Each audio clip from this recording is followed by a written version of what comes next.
Washington, an Alabama state official has dismissed a Washington Post report alleging Republican Senate candidate Roy Moore had initiated a sexual encounter with a 14-year-old girl decades ago, saying there was an age gap between the biblical Joseph and Mary. Take Joseph and Mary. Mary was a teenager and Joseph was an adult carpenter. They became parents of Jesus, Alabama State Auditor Jim Ziegler told the Washington Examiner. There's just nothing immoral or illegal here. Maybe just a little bit unusual. In the Bible, Mary is the mother of Jesus, and Joseph became her husband. Beliefs about the specific story of Joseph and Mary and Jesus' birth vary widely in Christian history and across traditions. Mary is referred to in Scripture as a virgin, but there is disagreement about what that means. Generally, however, Christians believe that Mary was a virgin when Jesus was born. Joseph is usually referred to as Jesus' father or a father figure.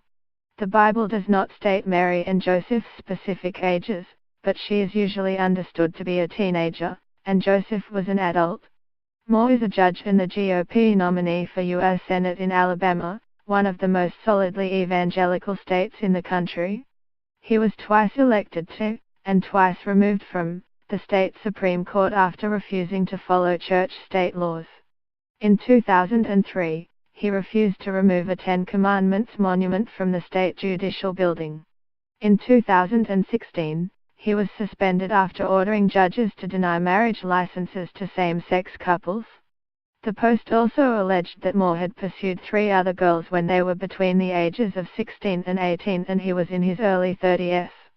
Multiple evangelical leaders slammed Ziegler, bringing Joseph and Mary into a modern-day molestation accusation, where a 32-year-old prosecutor is accused of molesting a 14-year-old girl, is simultaneously ridiculous and blasphemous, said Ed Stetzer, a pastor and church consultant who chairs the Billy Graham Center of Church, Mission and Evangelism at Wheaton College.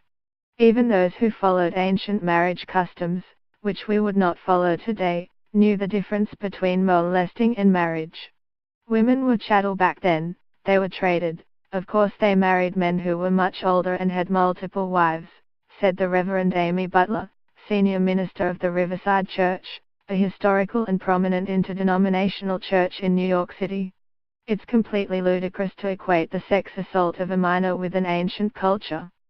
It's ludicrous. It makes me want to rip the church back from these people. The topic is addressed in the Gospel of Luke, 1:26 am-38. In the 6th month the angel Gabriel was sent by God to a town in Galilee called Nazareth, to a virgin engaged to a man whose name was Joseph, of the house of David. The virgin's name was Mary. And he came to her and said, "Greetings, favored one. The Lord is with you." But she was much perplexed by his words and pondered what sort of greeting this might be. The angel said to her, "Do not be afraid, Mary, for you have found favor with God. And now, you will conceive in your womb and bear a son, and you will name him Jesus.